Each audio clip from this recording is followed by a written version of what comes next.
आज हम डांस करके पढ़ेंगे, वाह वाह वाह। आज हम डांस करके पढ़ेंगे, वाह वाह वाह।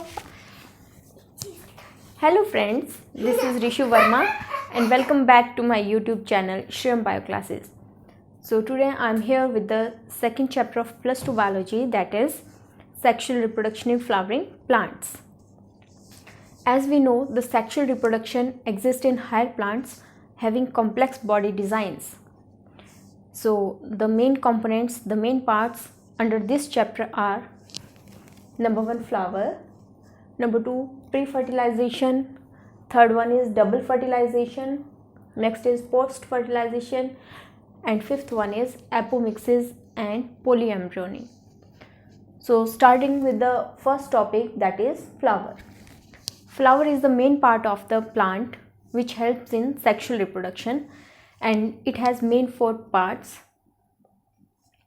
out of which 2 are reproductive and 2 are non-reproductive.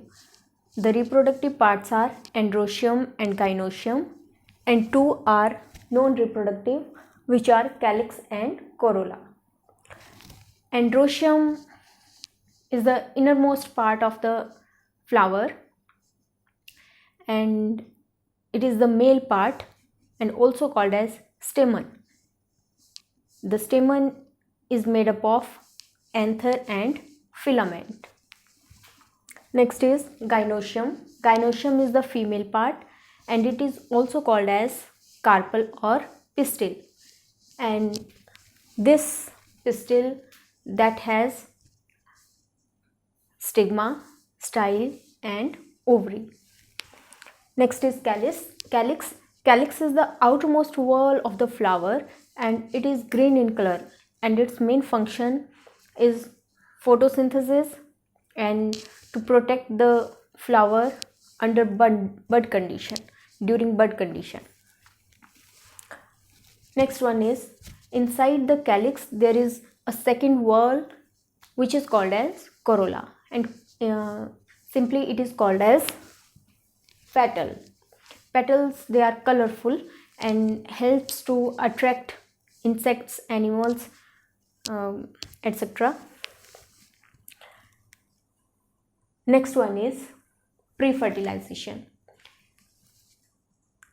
In this pre-fertilization we will discuss stamens, pistil and pollination. First is stamen. Stamen that consists of anther and filament. Anther is attached to the flower with the help of filament. Filament is a stalk which attaches the anther with the flower. So anther is bilobed. It has 2 lobes and have 4 microsporangia. Means when we cut a anther in a transverse section, we will see sacs. Sacs means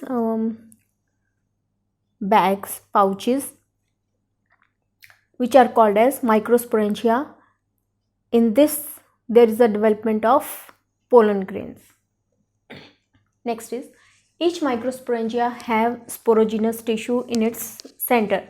तो जो microsporangia है, microsporangia singly हम इसको कहेंगे microsporangium, तो single हम कहेंगे microsporangium और मल्टीपल हैं, 4 हैं, तो हम यहाँ पे टर्म यूज़ करेंगे माइक्रोस्पोरेंजिया. तो माइक्रोस्पोरेंजिया के सेंटर में क्या होते हैं? स्पोरोजिनस टिश्यू होते हैं. Each cell of sporogenous tissue is a potential pollen और microspore mother cell. Means each cell of sporogenous tissue have the capability to undergo meiosis and forms 4 microspores. यहाँ पे हर एक सेल की मियोसिस होगी यानी microsporogenesis होगी मियोसिस के through.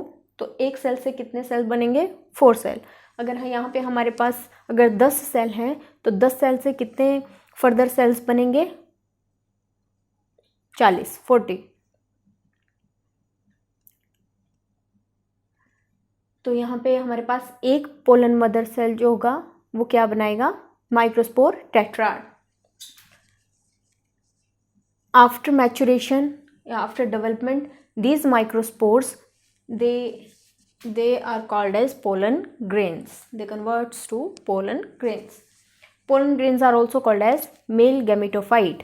They represent male gametophyte.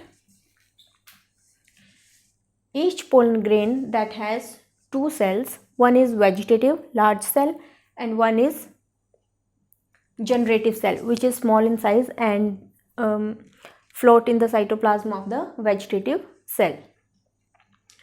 This generative cell, only this generative cell that undergo mitosis and form two male gametes. In the 60% cases, this pollen grain shed in two cell stage, that is vegetative और generative cell जब बनेगा उस time पे shading होती है, और 40% cases में 3 cell stage में ये इसकी शेडिंग होती है, यानी 1 वेजिटेटिव सेल होगा और शेडिंग से पहले ही जो जनरेटिव सेल है उसकी 2 मेल गैमेट्स बन जाएंगे. So this is all about the stamen.